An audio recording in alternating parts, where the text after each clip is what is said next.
प्रधानमंत्री जी चुनावी दौरों पर थे। मध्य प्रदेश से शुरू करें हम। 51 मिनट के भाषण में 44 बार कांग्रेस का नाम लिया। 1966, हम में से कोई शायद पैदा नहीं हुआ होगा। 1966 की एक फिल्म थी नींद हमारी ख्वाब तुम्हारे। तो मोदी जी को शायद वो फिल्म बहुत पसंद है। जिस राज्य में 19 साल से उनकी सरकार हो, वहां जब चुनाव प्रचार करने जाते हैं 51 मिनट में 44 बार कांग्रेस का नाम लेते हैं। ये क्या बताता है? यह बताता है अपनी सरकार की उपलब्धियों के नाम पे बताने के लिए कुछ नहीं है, जीरो। जहां आप सत्ता में हैं वहां भी आपको कांग्रेस का सहारा लेना पड़ रहा है। यह आपकी राज्य सरकार की हालत है, यह आपकी केंद्र सरकार की हालत है। इसीलिए कहते हैं नींद हमारी ख्वाब तुम्हारी। अब तो हिमाचल हो या कर्नाटका हो, जहां जहां पांव पड़े मोदी जी के, वहां कांग्रेस को बड़ा लाभ हुआ। इसलिए हम उनको अपना स्टार प्रचारक मानते हैं। स्टार प्रचारक कहना इसलिए अच्छा नहीं लगता कि झूठ बहुत बोलते हैं। थोड़ा सच बोलना शुरू कर दे तो हमारे वो सबसे अच्छे स्टार प्रचारक होंगे नरेंद्र मोदी। मध्य प्रदेश गए, वहां कहते हैं कि साहब कांग्रेस महिला विरोधी है, कांग्रेस महिला बिल का विरोध करती है। अरे साहब कुछ तो सोच के बोलो। महिला बिल की शुरुआत किसके वक्त हुई थी? 1989 में जब महिला बिल स्वर्गीय श्री राजीव गांधी जब प्रधानमंत्री थे, जब संसद में आया, लोकसभा में पारित हुआ, राज्यसभा में नहीं पारित हो पाया। क्यों नहीं हो पाया? वो 7 लोग कौन थे जिन्होंने महिला बिल के विरोध में वोट दिया? मैं गिनाता हूं। Number 1 Atal Bihari Vajpayee ji, number 2 Lal Krishna Advani ji, number 3 Ram Jethmalani जी, नंबर 4 जसवंत सिंह जी। आप देखिए, अभी मैंने आपको 4 नाम गिनाए, चारों कौन सी पार्टी के? आपकी पार्टी ने उस वक्त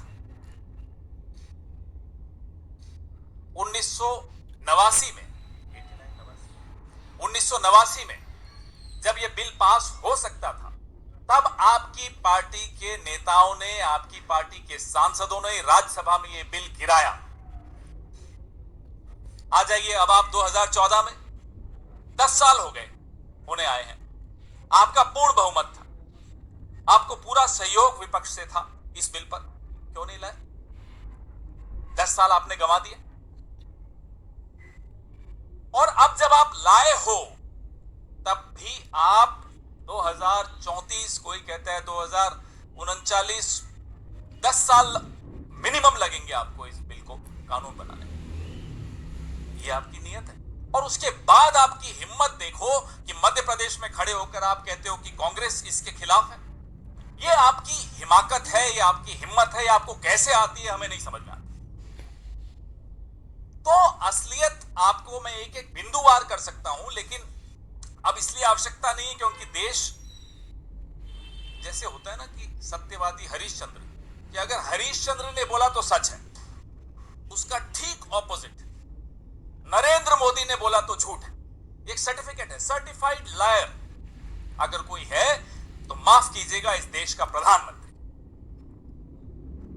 आंख बंद करके बिना गूगल रिसर्च किए आपको मालूम पड़ जाएगा कि अगर देश के प्रधानमंत्री ने बोला है तो वो झूठ है। ऐसी छवि इस देश के प्रधानमंत्री की कभी नहीं थी, किसी प्रधानमंत्री की नहीं थी, ना होने चाहिए, ना होगी। The only prime minister who, I am sorry, has made himself a certified liar. If and when he opens his mouth, he only speaks lies. I have told you about the women's bill in Hindi. In 1989, when Mr. Rajiv Gandhi was the prime minister, the women's bill could have become a law. How did it not become a law? Because in the Rajya Sabha, it fell short of 7 votes. Who were those 7 people who voted against the women's bill? Atal Bihari Vajpayee, Lal Krishna Advani, Ram Jethmalani, Jaswant Singh. Out of these 7, 4 are the BJP.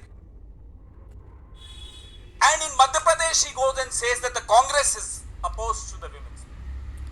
I'm just giving you one example of his life. If he starts speaking a little bit of truth, he can be our best star campaigner for the Congress and for India Alliance. Madhya Pradesh में मैंने आपको जैसा बताया 19 साल से सरकारी, बीच में 15 महीने हमारी सरकार, उस 15 महीने में कमलनाथ जी की सरकार ने क्या क्या किया? 6 लाख युवाओं को युवा स्वाभिमान योजना से जोड़ा, 20 लाख किसानों का कर्जा माफ किया और महिला सुरक्षा के लिए जब 800 करोड़ सेंटर से मांगे वो नहीं दिए गए। क्यों? क्योंकि वो जो है ना, बिना एयरलाइंस का मंत्री, बिना एयरलाइंस का एविएशन मंत्री इस इतिहास में इस देश के एक ही है, उसको खरीदना था, उसके लिए पैसे चाहिए थे। इस देश में लॉकडाउन तक को डिले किया गया क्योंकि उस बिना एयरलाइन के मंत्री को खरीदना था। ये आपकी सरकार की, ये आपकी पार्टी की, ये आपकी मानसिकता की हकीकत है। और महिला बिल पे आप बोलते हो, जब आप बचपन में शाखा शाखा खेलते थे ना, तो कांग्रेस ने देश को एक महिला प्रधानमंत्री दी थी जो पाकिस्तान से लड़कर बांग्लादेश को आजाद करा रही थी। इसलिए आप कांग्रेस के सामने महिला बिल पर तो ना बोलें, महिला अधिकारों पे मत बोलिए। आप खेलिए बृजभूषण के साथ शाखा शाखा और करिए महिला अधिकारों पे चर्चा।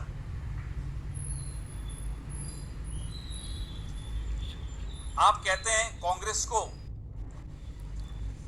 गरीबों की चिंता नहीं। जिस नरेगा ने 23 करोड़ गरीबों को गरीबी रेखा से ऊपर लाया, उस नरेगा का बजट आपने काट दिया। उस नरेगा को आप पानी पी पी कर कोसते हो। फिर आप कहते हो कि कांग्रेस को गरीबों की चिंता नहीं। आपने ना केवल उन 23 करोड़ लोगों को फिर से गरीबी रेखा के नीचे धकेला, 14 करोड़ और नीचे साथ में भेज दिया।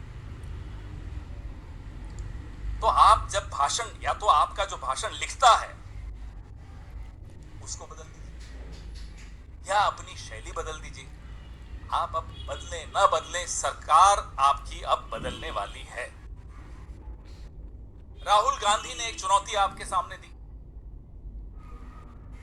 करिकुलम में कास्ट रिजर्वेशन की बात हो रही है। आपकी असलियत उस दिन समझ में आ गई जब संसद में एक्ट्रेसेस थी, राष्ट्रपति नहीं थी। यह मानसिकता बताता है आपकी। क्यों नहीं थी राष्ट्रपति? क्योंकि वो आदिवासी है। फिल्म एक्ट्रेसेस आएंगी संसद में लेकिन राष्ट्रपति नहीं आएगी। तभी राहुल गांधी कहते हैं कि आप जातिवादी हो, आप दलितों के खिलाफ हो, आदिवासियों के खिलाफ हो, अल्पसंख्यकों के खिलाफ हो, महिलाओं के खिलाफ हो। किस मुंह से आप वोट मांगने जाते हैं? किस मुंह से आप बातें करते हैं इतनी बड़ी बड़ी? बृजभूषण को निकाल नहीं पाए, बात महिला अधिकारों की करते हैं। राजस्थान गए साहब कल। राजस्थान में अशोक गहलोत सरकार पर बरस पड़ी। खुद भूल जाते हैं कि कुछ साल पहले खुद सर्टिफिकेट दे रहे थे कि कोविड में सबसे अच्छा काम किया राजस्थान सरकार। भूल गए, उम्र हो गई है, भूल जाते हैं। हमारे घर में भी बुजुर्ग हैं, भूल जाते हैं। कोई बात नहीं, उसमें हम ज्यादा नहीं बोलेंगे। और 2014 से पहले के भाषण तो खुद भी भूलना चाहते होंगे वो अपने। अब की बार मोदी सरकार वाले जो नारे थे, अब ये तो चाहते होंगे बोले। लोग कहते हैं ना कि मेमोरी बढ़ाने की दवाई लेनी है। साहब हमारे दवाई लेते हैं कि भूलने, कैसे भूलना शुरू करूं। डॉलर 75 पार अब की बार मोदी सरकार, बहुत हुआ महिलाओं पर वार अब की बार मोदी। अब ये तो भूलना ही पड़ेगा इन्हें। याद आ गया तो नींद कैसे आएगी? और जब नींद नहीं आएगी तो हमारे ख्वाब कैसे देखोगे? कहते हैं कल राजस्थान में कि गहलोत साहब ने कुछ काम नहीं किया 5 साल। 5 साल में 250 कॉलेज, बता दें ये इनकी किसी सरकार ने खोले हो तो बता दें। एक उदाहरण दे दें कि साहब हमारी इस फला राज्य सरकार ने 250 कॉलेज से ज्यादा खोल दिया। मैं तो सिर्फ कॉलेज की बात कर रहा हूं। स्वास्थ्य योजना, करें आयुष्मान की बात और तुलना करें उसकी चिरंजीवी योजना से, समझ में आ जाएगा। 25 लाख का इलाज मुफ्त, यह गहलोत साहब की सरकार ने किया।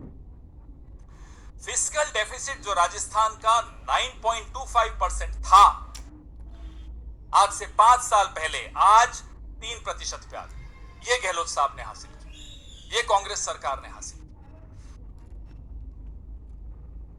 भ्रष्टाचार की बात कर रहे हैं राजस्थान में जाकर। जिस अजीत पवार को ये चक्की पीसने का वादा करवाते थे कि जेल में बैठकर वो चक्की पीसेगा, आज वो इनके साथ बैठ के बजट बनाता है।